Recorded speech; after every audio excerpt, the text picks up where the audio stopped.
Hello friends, welcome to our channel. இன்றைக்கி வந்துட்டு பலாக்காய் வச்சு மட்டன் டேஸ்ட்டில் பிரியாணி எப்படி செய்யுதுன்னு பார்ப்போம். வாங்க வீடியோ. பலாக்காய் கட் பண்ணுறதுக்கு முன்னாடி கொஞ்சமாக கையில் எண்ணெய் தேய்ச்சிக்கலாம். அதில் வந்து கம்மு வெளியே வரும், அதை நம்ம கையெல்லாம் பிசு பிசுப்பாக ஒட்டும். இப்போ தேய்ச்சிட்டு பலாக்காயை இந்த இடத்துல கட் பண்ணிக்கலாம். கட் பண்ணோன்னே இதுலேருந்து பால் வரும். லைட்டாக இப்படி தேய்ச்சி எடுத்திங்கன்னா கொஞ்சம் உள்ளே இருக்க பாலெல்லாம் வெளியில் வந்துடும். இந்த மாதிரி ஒரு 2 நிமிஷம் அப்படியே இது பண்ணணும். அப்போ உள்ளேருந்து பிசு பிசுப்பெல்லாம் கொஞ்சம் வெளியில் வரும். இப்போ காய வெட்டிடுவோம். பாருங்கள், இதை நல்லா இப்படி தேய்ச்ச உடனே இந்த கம் வந்து கொஞ்சம் நேரத்துக்கு வந்துக்கிட்டே இருக்கும். லைட்டாக இதை அலசிட்டு கட் பண்ண ஆரம்பிச்சிருவோம்.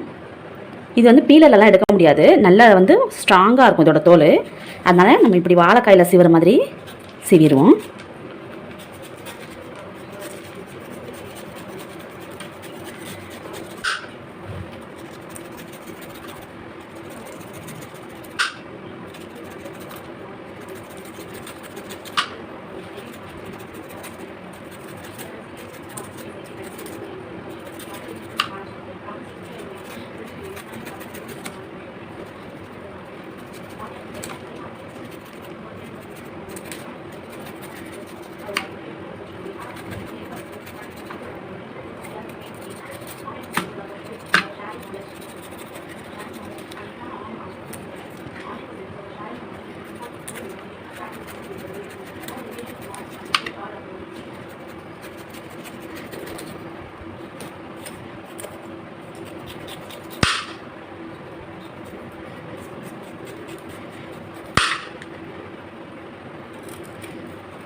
அவ்வளோதான்.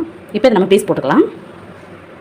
இப்போ இதை லைட்டாக அலசிட்டு கட் பண்ணிடுவோம். கட் பண்ணிவிட்டு ஃபஸ்ட்டு பக்கத்தில் தண்ணி வச்சுக்கணும். நம்ம கட் பண்ண உடனே எடுத்து தண்ணியில் போட்டுடலாம். வாழைக்காய் மாதிரி இது சீக்கிரமாக கருத்து போகும்.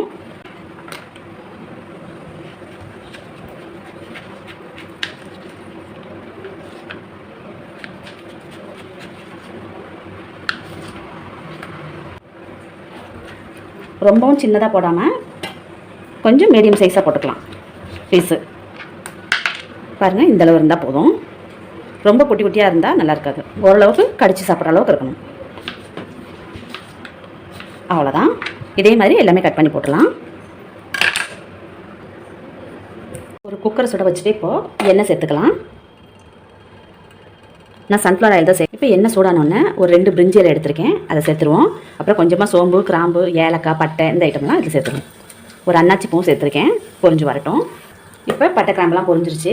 அடுத்து ஒரு 3 பச்சை மிளகாய் எடுத்திருக்கேன், அதே இதோட சேர்த்துருக்கேன். கீரை போட்டிருக்கேன். அப்புறம் 2 மீடியம் சைஸ் வெங்காயம், பெரிய வெங்காயம்.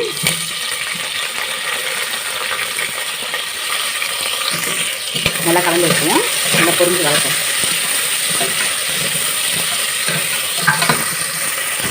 வச்சேன் இஞ்சி பூண்டு பேஸ்ட்டு. நீங்கள் திக்காகவே அரைச்சிக்கோங்க. இது கொஞ்சம் பச்சை வாசம் போகட்டும். இப்போ இஞ்சி பூண்டு பேஸ்ட் நல்லா வதங்கிடுச்சு, எண்ணெய் பிரிஞ்சு வர ஆரம்பிச்சிச்சு. இந்த ஸ்டேஜில் நம்ம நறுக்கி வச்சுட்டு தக்காளி சேர்த்துக்கலாம். நான் 3 மீடியம் சைஸ் தக்காளி நறுக்கி வச்சுருக்கேன், அதை இதில் சேர்த்துருவோம்.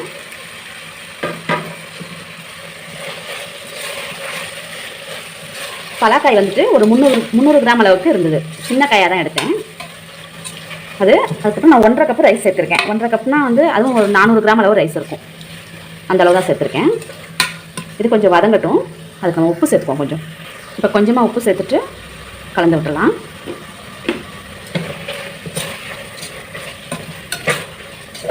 கலந்து விட்டுட்டு ஒரு மூடியை போட்டோம்னா கொஞ்சம் சீக்கிரமாகவே உங்களுக்கு தக்காளியெல்லாம் மசிஞ்சு வந்துடும்.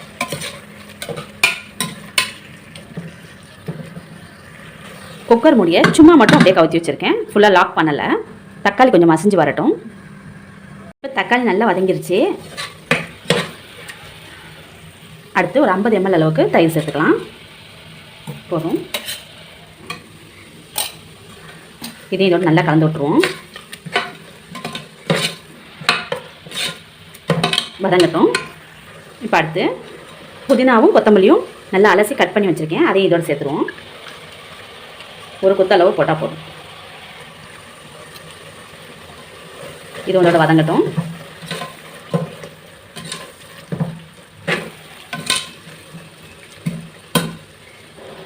இப்போ தயிரெல்லாம் ஓரளவு வதங்கிருச்சு. அடுத்து 1 ஸ்பூன் வெறும் மிளகாய் தூள், 1 ஸ்பூன் வந்து கரம் மசாலா சேர்த்துருக்கேன்.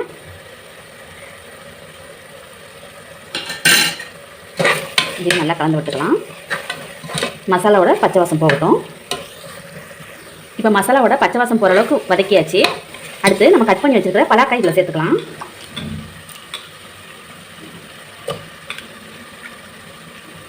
நல்லா தண்ணி வடிச்சிட்டு சேர்த்துக்கோங்க.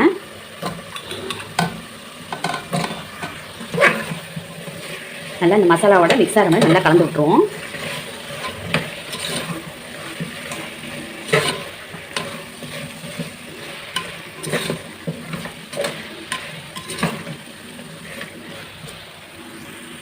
இப்போ பாருங்கள், பலாக்காய் போட்டு லைட்டாக வதக்கியாச்சு. இனி நம்ம தேவையான அளவு தண்ணி சேர்த்துருவோம். நான் வந்து 1.5 டம்ளர் ரைஸ் சேர்த்துருக்கேன். அதுக்கு 2 டம்ளர் தண்ணி எடுத்துருக்கேன். நல்லா கலந்து விட்டுட்டு 1.5க்கு 2 எடுத்துருக்கேன். 1.5 டம்ளர் ரைஸு, 2 டம்ளர் தண்ணி. இப்போ உப்பு இதுக்கு தேவையான அளவு சேர்த்துக்கலாம். நம்ம ஏற்கனவே உப்பு போட்டிருக்கோம். இப்போ கரெக்டாக இருக்கான்னு பார்த்துக்கிட்டு எக்ஸ்ட்ரா தேவைன்னா சேர்த்துக்கலாம். இன்னும் கொஞ்சம் உப்பு சேர்த்துக்கிறேன்.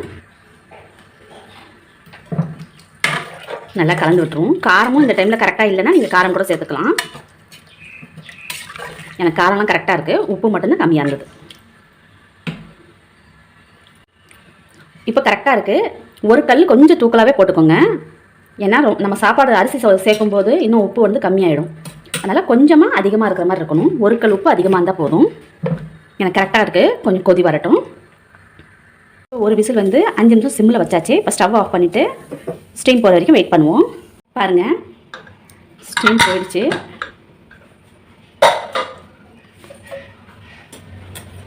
எப்படி வந்திருக்கு பாருங்கள். சூப்பராக வந்திருக்கு. கொஞ்சம் ஆறுச்சுன்னா இன்னும் நல்லா பொலன்னு வந்துடும் அரிசி. நமக்கு சர்வ் பண்ணிடலாம். பாருங்கள் ஃப்ரெண்ட்ஸ், நம்மளோட பலாக்காய் பிரியாணி சூப்பராக ரெடி ஆகிடுச்சு. இதே மாதிரி நீங்களும் ட்ரை பண்ணி பாருங்கள். நான்வெஜ் பிடிக்காதவங்களும் இந்த வெஜ் பிரியாணி ரொம்ப டேஸ்ட்டாக இருக்கும். இந்த வீடியோ உங்களுக்கு பிடிச்சிருந்துச்சுன்னா லைக் பண்ணுங்கள், ஷேர் பண்ணுங்கள், கமெண்ட் பண்ணுங்கள். மறக்காமல் நம்ம சேனலுக்கு சப்ஸ்கிரைப் பண்ணுங்கள். தேங்க்யூ ஃபார் வாட்சிங்.